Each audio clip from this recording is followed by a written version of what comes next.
पवार साहेबांना पण काहीतरी वेदना झाल्या असतील। पवार साहेबांनी 30 वर्ष सांभाळून ज्या पद्धतीच्या काळामध्ये पवार साहेबाला सोडलं त्या पद्धतीचं पवार साहेबांनी काल बोलताना सांगितलं की यांना उद्या ईडीची नोटीस आली, सीबीआयनं बोलवलं तरी पळून जातील। अशा भूमिकेत असताना देखील पवार साहेबांनी यांना बोललं, ऐकलं, सगळं केलं। तरी देखील त्यांनी काय केलं? काल साहेबांनी काय सांगितलं आपल्याला? ह्यांना भावाला असं तसं पाडू नका, साधं सुद्धा पाडू नका, असं पाडा की महाराष्ट्राला मेसेज गेला पाहिजे। मग महाराष्ट्रात 1 नंबरने ह्यांना पाडा। आता ही माढा मतदारसंघाच्या प्रत्येकाची जबाबदारी आहे। मला एक आजची गोष्ट बघा, भारताबा आज त्यांनी प्रश्न काय बाबा विचारला माहिती आहे का? मला म्हणजे खरंच वेदना होण्यासारखी गोष्ट आहे। त्यांना प्रतिक्रिया विचारली पत्रकार बांधवांनी, त्यांनी काय म्हणले की पवार साहेबांच्या बोलण्याचा माझ्या मतदारावर फरक पडत नाही। आता मात्र अवघड झालं गड्या, ह्यांचा फरक पडतो।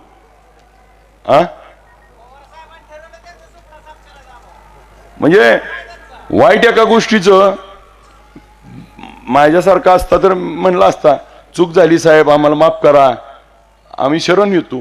ही परत चॅलेंज करायला जाते। हिचा काल पवार साहेबांनी सांगितलं कुणालाही चॅलेंज, कुणाचाही नाद करा, पण तरी सुद्धा देखील काय बोललं जाते?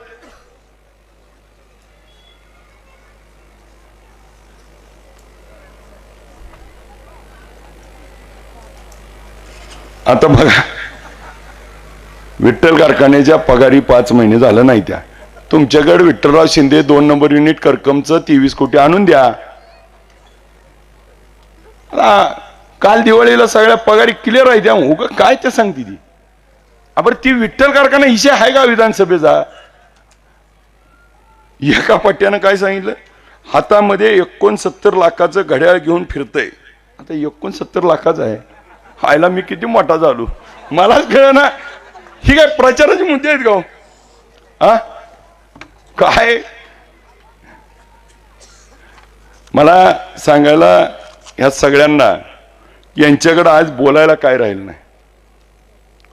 टीका करणे आणि टीकेच्या पलीकड विजन मांडता आलं नाही, पुढचं काम सांगता येईना, पुढचा अजेंडा सांगितला नाही, वचननामा दिला नाही, जाहीरनामा नाही।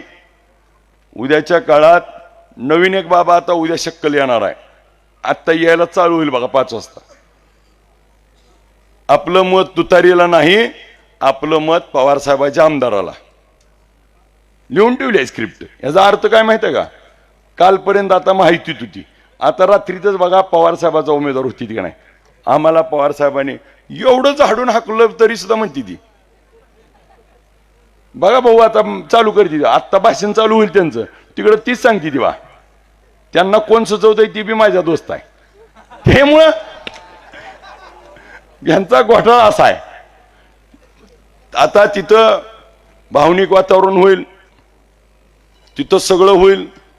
मला एवढंच विचारायचं आहे, ज्या स्टेजवर काल पवार साहेबांनी बोललेत बाबा, तेच मंडप, त्याच खुर्च्या, तो स्टेज, त्या स्टेजवरनं परत पवार साहेबाला बोलावं, ही महाराष्ट्राची संस्कृती आहे का भाऊ? एखादा माणूस बघा आपल्या गावातला वडीलधारा असेल, आमच्यासारखी पोरं समोर आली तर आम्ही खाली बोलतो का तुमच्या मोठ्या माणसासमोर?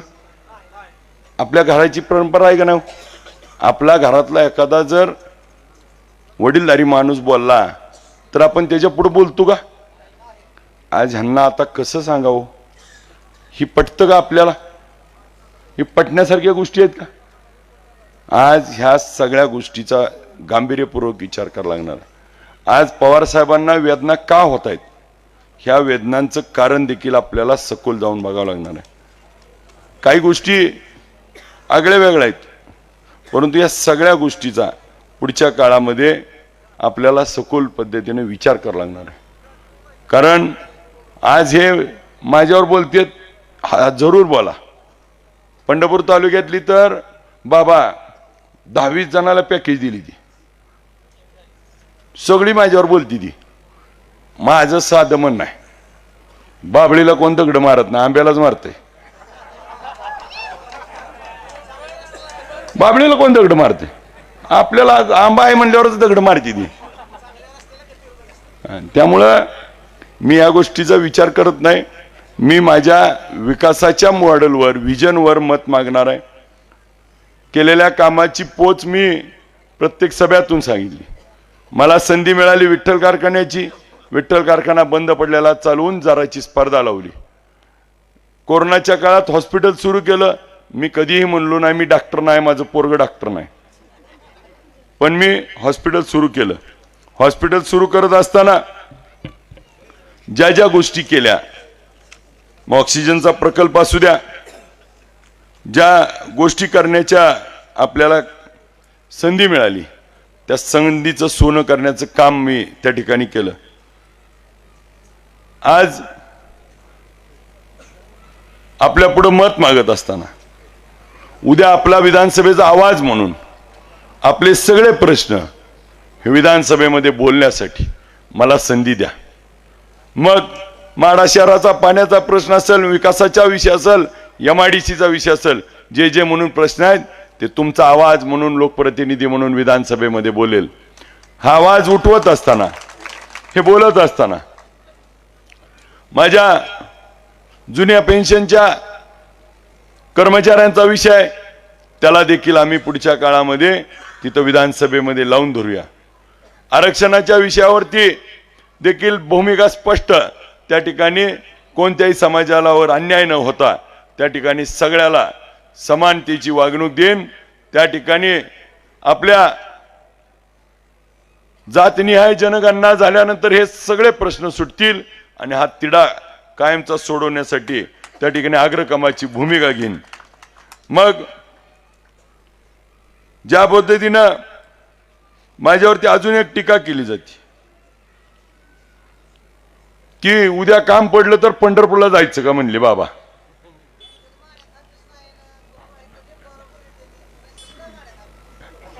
बघा, सगळ्याला सगळं माहिती आहे, भाषणच करावं लागत नाही. मी त्यांना देखील विनंती करतो, इथल्या सामान्य लोकांचं काही काम असलं, फोन केला डायरेक्ट तुम्ही थेट मला मतदान करा, मी थेट तुमचं काम करतो. फोन केला, हेलपाटा घालायची गरज नाही. का तर माड्यात ऑफिस घेतलंय, राहायला सगळं माहित आहे. आठवड्यातलं 2 दिवस हित आहे, हिथं अण्णा आहेत, भाऊ आहेत, शंभूसाठी आहेत, आबा आहेत, ते हिथली माड्यातले आप्पा कानाडे आहेत, ते ही म्हणजेच आमदार आहेत. इथं नाना असतील, बाबा असतील, नितीन बापू असतील, भारत आबा असतील, जे जे विचारपटावर बसलेले सगळे नेते त्या ठिकाणी आमदार म्हणून उद्याच्या काळात काम करतील.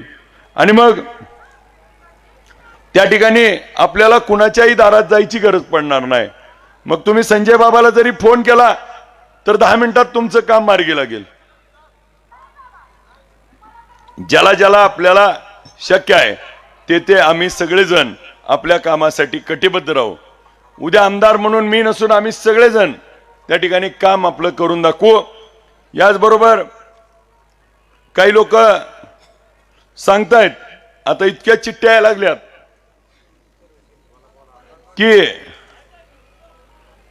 या बाबतीत समोरच्या लोकांना टीका टिप्पणी करणं आणि विकासाच्या मुद्द्यापासून निवडणूक भरकवत ठेवणं. आज मला तर वाटतंय तासाभरात आता काहीतरी तिकडे चमत्कार होणार आहे आणि पवार साहेबांच्या शब्दाला देखील त्या ठिकाणी ते नख लावायचा प्रयत्न करतील. परंतु आता ते नख लावून देऊन चालणार नाही. उद्या पवार साहेबांनी आपल्याला सांगितलंय, ह्या मतदारसंघात सगळ्यात जास्त लक्ष उद्याच्या काळात पवार साहेब देतील. माढा उपसा सिंचन योजनेसाठी काल पवार साहेबांनी विशेष निधी साठी प्रयत्न करील सांगितलं. ही लोक मात्र माढा उपसा सिंचन योजना पुढच्या काळात आपण आमदार झालो तर अपप्रचार करतायत. परंतु मी आपल्याला खात्रीने सांगतो, उद्या माढा मतदारसंघात माढा उपसा सिंचन योजना ताकदीनं चालवून शेवटच्या माणसापर्यंत पाणी पोचायचं राहिलंय. मग माढ्यासाठी पाणी पोचवायचंय, खैराव उपसा सिंचन योजनेतनं मानेगाव गटात पाणी पोचवायचंय, तिकडं बार्शी उपसा सिंचन मधनं वाडाची वाडी ती गावं राहिलेत ती पोचवायची असतील. एका बाजूला आमच्या बावीला, तुळशीला, आरणला, मोडलीमला, जाधववाडीला, बैरागवाडीला, परितेवाडीला, करकमच्या ताळ्यापर्यंत पाणी नेऊन शेवटच्या माणसापर्यंत पाणी पोचवून ह्या सगळ्या गोष्टी सावंज करत असताना पवार साहेबांचा आपल्याला खूप मोठा आशीर्वाद मिळणार आहे. मोठा दादांचं मार्गदर्शन, खासदार साहेबांची साथ मिळणार आहे आणि आपण सगळेजण मिळून हे सगळ्याच्या शेवटच्या शेतापर्यंत पाणी नेण्यासाठी पुढच्या काळामध्ये आपण मला संधी द्यावी. काही गोष्टी वेगळ्या पद्धतीने जरी केल्या त्यांनी तरी आता मात्र आपण जो निर्धार पवार साहेबांनी केलाय, काल पवार साहेबांनी तुम्हाला सगळ्याला विचारलं कसं पाडायचं म्हणून विचारलं का नाही? आता पाडण्यामध्ये पवार साहेब दिलेला आपण सगळ्यांनी शब्द आहे तो उद्याच्या निवडणुकीत मगाशी आमच्या भारताबांनी सांगितलं, ज्येष्ठ नागरिक लोकांनी आपल्याला पाठिंबा दिला. आज प्रत्येक समाज पाठिंबा देत आहेत. मगाशी काही संघटनेनी पाठिंबा दिला. मला या निमित्ताने आपल्या सगळ्याच्या समोर चढता क्रम आहे. ज्या ज्या निवडणुकीत गोष्टी करायला पाहिजे त्या केल्यात. समोरच्यांनी मात्र त्या ठिकाणी निवडणूक भरकटवण्याचा प्रयत्न केलाय. आता शेवटचं 2 दिवस आहे ते इतकं भरकटवण्याचा प्रयत्न करणार आहे ती. तुम्हाला सांगतो त्यांची लोक काहीही सांगतील. उद्या तुम्हाला आज 5 वाजता प्रचार बंद झाला की सांगणार संध्याकाळी चंद्र आणून देतो, उद्या सकाळी सूर्य आणून देतो. म्हणजे सोन्याचं बिस्किट देतील, अंगठी देतील, मोटरसायकल देतील, एखादं लय घर मोठं असलं तर 4 चाकी आणून देतील.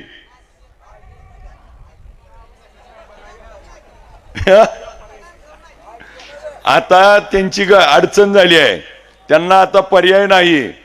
आता एवढी सगळी एक झाली ती पवार साहेबांनी पाडायला सांगितलंय. मोठे दादा स्वतः त्या ठिकाणी आपल्याला आशीर्वाद द्यायला लागलेत. त्यामुळं त्यांच्या पायाखालची जमीन सरकली आहे. आता त्यांना पर्याय नाही. त्याच्यामुळं शेवटच्या 2 रात्री त्याचा पाऊस पाडणार आहे ती.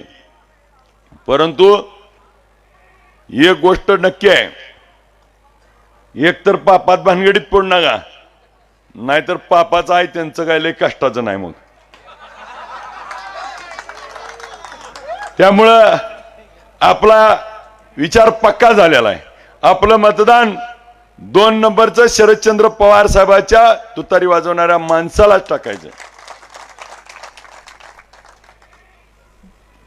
माझ्यासारख्या सामान्य पोराला मला काल पवार साहेब बोलल्यानंतर मला नितीन बापू कुठं आनंद ठेवावा आणि कुठं नाही मी शेजारीच उभा होतो. माझ्या चेहऱ्यावरचं तुम्ही हास्य बघा. आयुष्यात तुम्हाला सांगतो 1999ला मी भारताना पवार साहेबांची राष्ट्रवादी झालती. पंढरपूरला शिवतीर्थावर सभा होती. मी शाळेला 8वीला होतो भाऊ. आणि त्यावेळेस औदुंबरांना कैलासवासी औदुंबरांना आणि सुधाकर पंत परिचारक एकत्र आली होती आणि पवार साहेबांची सभा होती विधानसभेची. मी ती सभा ऐकायला गेलतो. 8वीला होतो. पवार साहेबांचं तेव्हापासून आकर्षण. 2001-2ला नगरपालिका निवडणूक लागली. विलास साळुंके सरांच्या वहिनी उभारल्या होत्या. पवार साहेब त्यांच्या सभेला टिळक स्मारकमध्ये आलते. मी त्या कट्ट्यावर बसून सभा ऐकली होती. तेव्हापासून वाटायचं एकदा पवार साहेबाला जवळ जावं, भेटावं, हात लावावा, फोटो काढावा. लय असं भरभरून यायचं. पवार साहेब म्हणलं की कळतच नसायचं. 2009ला आपल्यात खासदार झाल्यावर तर असं वाटायचं आता कधी जाऊन मिठी मारेल. पण आता बघा मला तर नशिबाने काय साथ दिली. मागच्या 2 वर्षात प्रवेश झाला आणि माझ्या पायगुणानं का काय झालं माहित नाही, सगळीच गेली.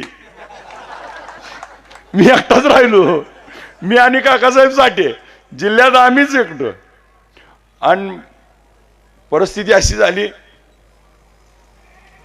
लोकांनी मला म्हणले, उमेदवारीच्या बाबतीतले काही किस्सा म्हणून थोडा मध्ये सांगतो. पवार साहेब कुर्डवाडीला पुतळ्याच्या अनावरणाला आलते. मी देखील त्या कार्यक्रमाला होतो, ज्या कार्यक्रमात दादा म्हणले होते, बघा साहेबांनी मला 6 वेळा आमदार केलं, माझ्या भावाला आमदार केलं, माझ्या जावई आमदार आहे, माझा युवाई आमदार आहे, पोरांना कारखानं दिलं. आणि त्या ठिकाणी भावनिक झाले, डोळ्यातून अश्रू काढले आणि त्यानंतर लगेच पवार साहेबाला सोडून गेले. नेमकं बघा पवार साहेब किती पुढचा विचार करतात. ज्या कार्यक्रमात ती कार्यक्रम झाल्यावर जेवायला झाल्यावर मला गाडीत बस म्हणले, चल म्हणले पुण्याला. आणि मी गाडीत बसून पुण्याला, मी आपलं नमस्कार करून आता जायच्या नादात मला म्हणले गाडीत बसा. बसलो गाडीत. आता एकतर लांब न भेटायचं होतं, आता शेजारीच बसवलं की.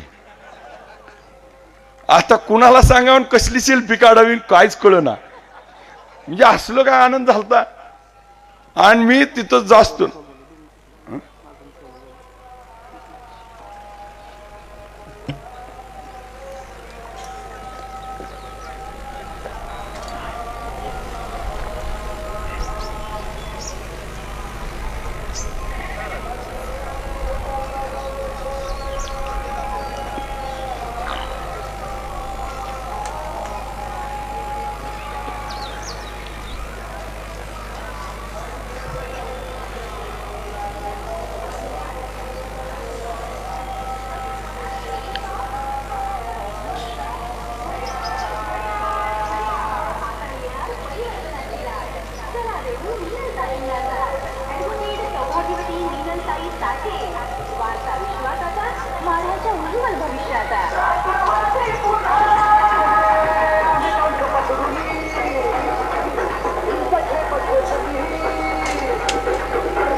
नाही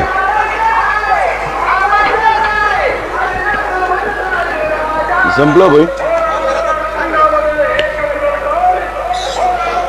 मला त्यावेळेस पवार साहेब गाडीत घेऊन गेले आणि इकडं मात्र बातम्या लागल्या की आता पवार साहेबांनी नवा शिलेदार हुडकला. मला तवा माहीतच नव्हतं मला माड्यात उभं राहायचं. आणि त्याच्या आधीच काही दिवस नाही, त्याच्यानंतर माझा पक्षप्रवेश झाला विठ्ठल कारखान्यावर. त्या कार्यक्रमाला साहेब आले. साहेबांनी माझी उमेदवारी महाराष्ट्रातली पहिली महाविकास आघाडीची जाहीर केली. आणि आता ही मला म्हणते ती आम्ही 10 दिवस आपदत होतो. तुम्हाला का आपदायला होत होतं ती कळलंच नाही. 1.5 वर्ष आधी माझी उमेदवारी जाहीर झाली आहे. तिकडं उमेदवारी जाहीर झाली. त्यानंतर 7 मेला काहीतरी कार्यक्रम झाला आणि 2 जुलैला सगळी गेली तिकडं. मग माझ्या पुढं पण समोरनं पर्याय होते, परंतु मी साहेबांच्या सोबत राहायचं ठरवलं. काल साहेबांनी देखील त्या गोष्टीचा पुनरुल्लेख केला आणि मग साहेबांच्या सोबत राहिलो. योगागानं सगळी गेली होती, भेट होती. त्यामुळं बाळासाहेब भाऊ साहेबांबरोबर इतका सहवास मिळाला माझ्यासारख्याला. माझ्या आयुष्यातलं स्वप्न होतं साहेबाबरोबर एकदा फोटो काढावा. 5-5 दिवस साहेबाबरोबर प्रवास. दिल्लीला गेलो तर साहेबाच्या घरी राहायला, जेवायला तर 5-25 वेळा संघ जेवलो. हेलिकॉप्टरनं कापसेवाडीला घेऊन आलं बापू, कळलंच नाही तेव्हा कसं चाललं होतं ती. मला लक्षात येणार नेमकं मला माड्यातच का नेतेत साहेब, मी म्हणायचं तिकडं पळायचो आणि इकडं मात्र साहेबाच्या डोक्यात पक्क झालं होतं. हेलिकॉप्टरनं आणलं, गाडीत कुठं कार्यक्रम असा म्हणून मला सांगतो साहेबांचा सहवास लाभला. साहेबांनी एक किस्सा सांगितला बोलता बोलता. एक मित्र म्हणले माझा गाठ पडला आणि नेमका आम्ही त्या दिवशी मित्र गाठ पडला होता. तो सांगत साहेबांनी किस्सा सांगितला.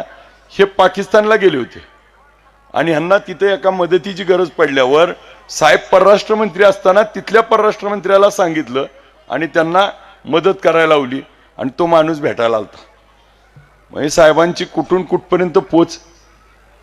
मग साहेबांनी पहिली निवडणूक कशी झाली, किती मतं, मग साहेबांच्या बोलण्यात आम्हाला विषय मिळाला. नागपूरवरनं मी सुरू करतो म्हणले प्रचाराला, ह्यावेळेस पण नागपूरवरनंच सुरू केलं. त्यावेळेस म्हणले आमच्याकडे एंटर गाडी असायची ॲम्बेसिडर, आम्ही निघायचो. एकदा म्हणले आम्ही कराडमध्ये पोचलो रात्री 3 वाजता. मग आमची गाडी आली की माणसं उठली, उठून बसली आणि आम्ही भाषण चालू केलं. त्यावेळेस काय 10चा टाइम बीम काय नव्हतं. सकाळी निघालं, संध्याकाळी जेव्हा पोचल तेव्हा सभा असायच्या. म्हणजे त्या काळात देखील साहेबांनी मोटारीनं चांदा ते बांदा प्रवास केला. आज त्या ठिकाणी काल 7 सभा का 6 सभा झाल्या. वयाच्या 84व्या वर्षी हा योद्धा लढतोय आणि या योद्ध्याच्या पाठीशी उभा राहायच्या ऐवजी ही लोक जर त्या स्टेजवरनं त्यांच्यावर बोलणार असतील तर ह्या गोष्टीचा आपल्याला विचार करावा लागेल. माझ्यासारख्या कार्यकर्त्याला कुठलंही राजकीय वारसा नसताना फक्त आणि फक्त पवार साहेबासारखा वस्ताद मला मिळाल्यामुळं पवार साहेबाच्या तालमीत मी तयार झालोय. त्यामुळं उद्याची निवडणूक बाळासाहेब भाऊ म्हणतात तसं चितपट केल्याशिवाय सोडणार नाही. मी आपल्याला एवढंच सांगतो, मला मगाशी आलेल्या एका शेतकऱ्यांनी चिठ्ठी दिली. आबा मी वाकाव माढा तालुका येथील शेतकरी आहे. मी फक्त 1.5 एकराचा शेतकरी शेतमजूर आहे. आबा आपला विजय कालच टेंभुर्णीच्या सभेत झाला आहे. फक्त 23 तारखेला ऐकायचं आहे आणि त्या विजयात साजरा करण्यासाठी विजय गुलाला करता माझ्याकडून बंद पाकिट. काय पाहिजे आयुष्याला, काय त्या काठामधलं पैशाला करायचंय. हे कष्टाचं पैसे महत्वाचं आहे. तो हे प्रेम मला मिळालं. आज ह्या माणसाची भावना काय हो की आपला आबा निवडून आला पाहिजे. 1.5 एकर जमीन आहे, माझी ओळख नाही पाळख नाही. त्या माणसाच्या मनात भावना झाली. ही भावना महत्वाची आहे. कोण कोणाचं पोरग आहे आणि कोण कोणाच्या घरात जन्मायचंय ही काय आपल्या हातात नसतं. परंतु डॉक्टर बाबासाहेब आंबेडकरांनी सांगितलं, राजाचं पोरग राजवाड्यात जन्मणार नाही तर मतपेटीतून जन्मेल. आणि त्या मतपेटीचा अधिकार तुम्हाला बाबासाहेबांनी दिलाय आणि त्या मतपेटीच्या अधिकारावरती मला खात्री आहे की उद्या तुम्ही मतदान करत असताना, उद्याचं मतदान हे महाराष्ट्राच्या निवडणुकीचं मतदान आहे. हे कुणाच्या पोराला आमदार करायची निवडणूक नाही, कोण वारसा पुढे ढकलायसाठी निवडणूक नाही. मला त्यांनी म्हणले की मी केलेल्या कामाची पोच पावती म्हणून रणजित भैयाला निवडून द्या. परंतु माझी विनंती आहे की त्यांनी केलेल्या कामाचं त्यांना दिलंय आपण. आता रणजित भैयाचं कर्तृत्व, ही निवडणूक अभिजित पाटील विरुद्ध रणजित शिंदे आहे. तर मी जर म्हणलं दादांच्या पुण्याईनं जर रणजित भैयाला मिळणार असेल तर हिंदुराव पाटलांना सोलापूर जिल्ह्याला ज्वारी पुरवली होती, त्यांची पुण्य माझ्याकडे. पंढरीच्या पांडुरंगाला अफजल खानाच्या काळामध्ये ज्यावेळेस संकट आलं, त्या संकटात पंढरीचा पांडुरंग देगावकर पाटलाच्या सूर्याजी पाटलाच्या घरी होता. त्याची 13वी पिढी अभिजित पाटील देखील आहे. मग त्या पंढरीच्या पांडुरंगाला संरक्षण माझ्या 13वी पिढीनं केलं म्हणून मी मत मागत नाही. तुम्हाला मागायचा कसा अधिकार? हा काय 7-12 नाही पुढं पास ऑन करायला. हे तुम्हाला संधी मिळते. आज तुम्हाला संधीचं सोनं करता आलं, जरूर संधी मिळते, पण कर्तृत्व हे तुम्हाला सिद्ध करावं लागतं. मी माझं कर्तृत्व सिद्ध केलं म्हणून मला ग्रामपंचायत देगावला निवडून दिलं. मी माझं कर्तृत्व सिद्ध केलं म्हणून मला विठ्ठल कारखान्याला निवडून दिलं. मी माझं कर्तृत्व सिद्ध केलं म्हणून या बसलेल्या नेते मंडळींनी आणि देशाचे नेते पवार साहेब, मोठे दादा आणि खासदार साहेबांनी मला महाविकास आघाडीची उमेदवारी दिली. आणि बसलेली तमाम जनता माढा मतदारसंघातली उद्या आशीर्वाद देऊन मला निवडून देईल ही देखील मला खात्री वाटते. आपण खासदार बदललाय, आता आमदार, नवा खासदार. उद्याच्या 20 तारखेला 2 नंबरच्या पुढचं बटन दाबून आपण मला विजयी कराल. तुतारी वाजवणाऱ्या माणसाच्या पुढचं बटन दाबून निवडून द्याल याची मला खात्री आहे. आणि उद्या आपला सेवक म्हणून काम करण्याची संधी द्या. मी कधी उतणार नाही, मातणार नाही. तुम्ही दिलेल्या आशीर्वादाला कधी त्या ठिकाणी गद्दारी करणार नाही. मी सगळ्यांना सांगतो, मी माझ्या घरातला कोणीही माढा तालुक्यात कुठल्याही पदाला उभा करणार नाही माणूस.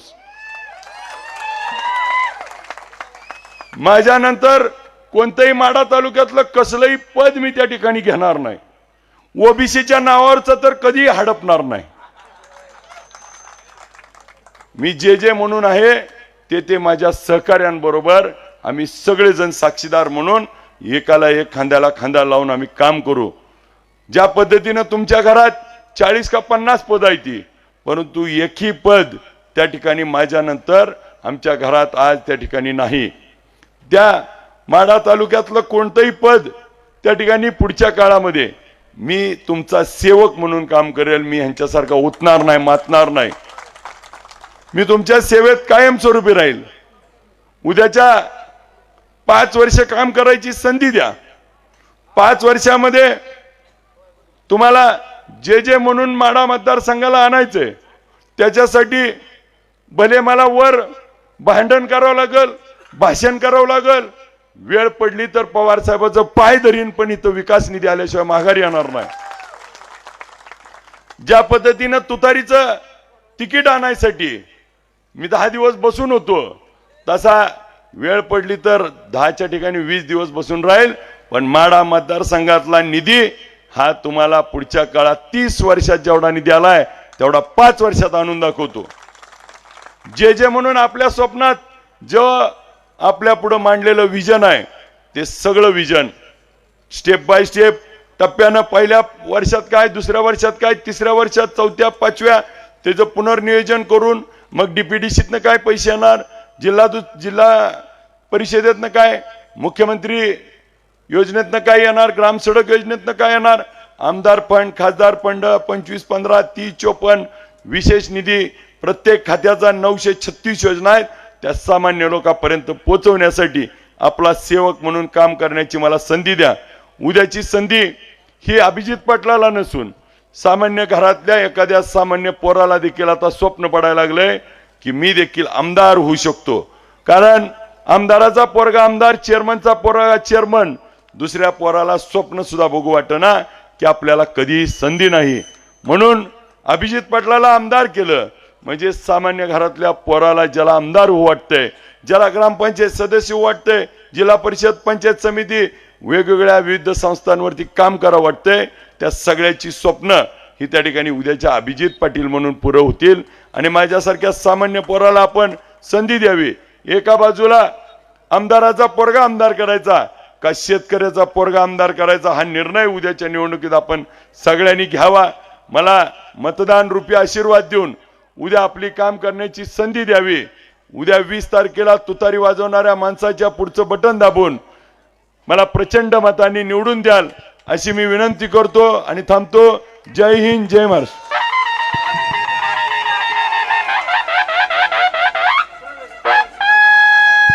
हॅलो, धन्यवाद आबा. आवाज. यानंतर माढा विधानसभा महर्षी वाल्मिकी संघाचे संस्थापक अध्यक्ष गणेश अंकुशराव यांच्या वतीनं अभिनंदनाला जाहीर पाठिंबा जाहीर करण्यात येतोय. महर्षी वाल्मिकी संघाचे संस्थापक अध्यक्ष गणेश अंकुशराव यांच्या वतीनं अभिनंदनाला जाहीर पाठिंबा. त्याचबरोबर वडोलीचे माजी सरपंच प्रशांत गायकवाड, ग्रामपंचायत सदस्य दत्तात्रय माने, ग्रामपंचायत सदस्य बापू मोरे, गोरख मिसाळ चेअरमन विविध कार्यकारी सेवा सहकारी सोसायटी यांच्या वतीनं आम्हाला जाहीर पाठिंबा या ठिकाणी देण्यात येतोय. यानंतर या कार्यक्रमाचा आभार मानतील माढ्याचे सन्माननीय आबासाहेब साठे.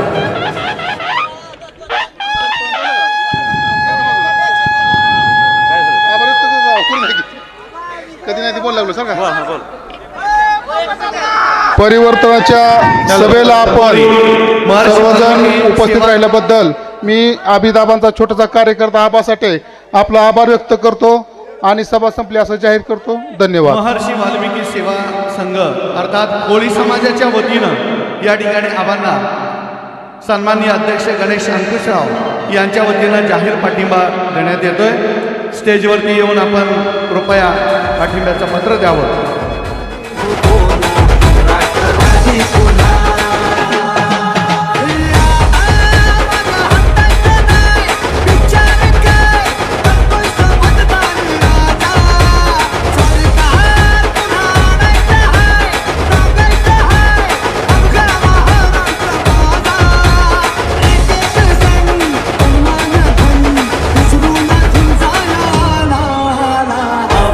कोणाचा आवाज जनतेचा काही दिशातून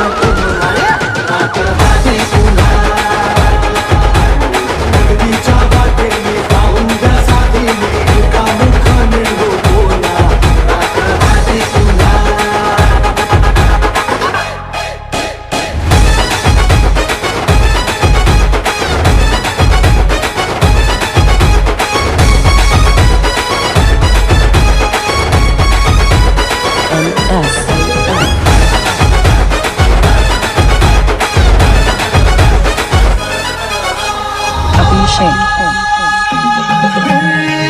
पंख पसरुनी तुमचा झेप घेतली फराक लाडली सदवी काटली ध्येय गाठायचं है आवायचं नाही अवघात मतदार राजा सरकार पुन्हावायचं है सांगायचं है अवघा महाराष्ट्र माझा एक एक जण.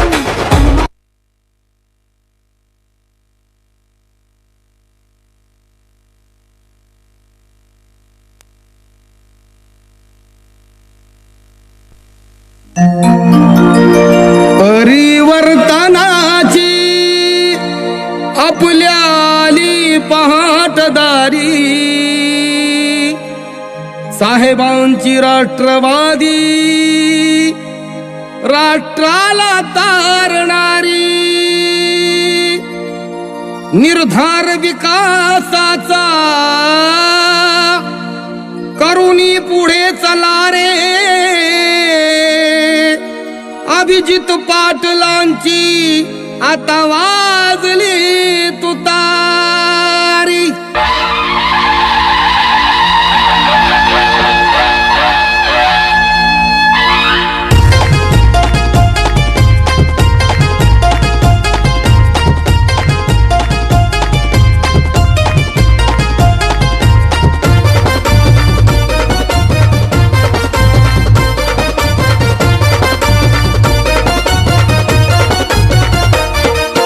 बहुजनांच्या विकास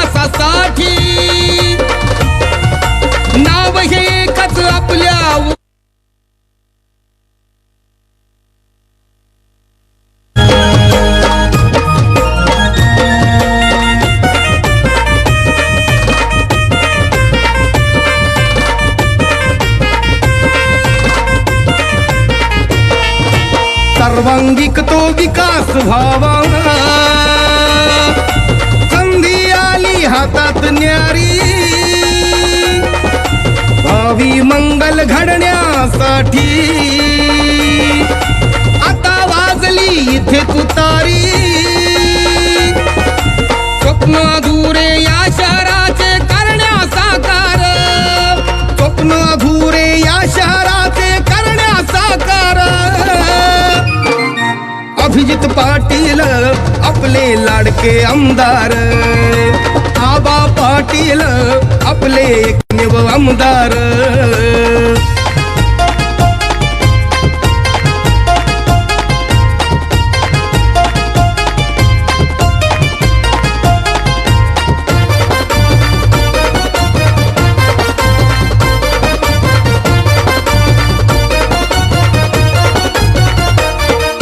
लोकांचा विश्वास जिंकूया,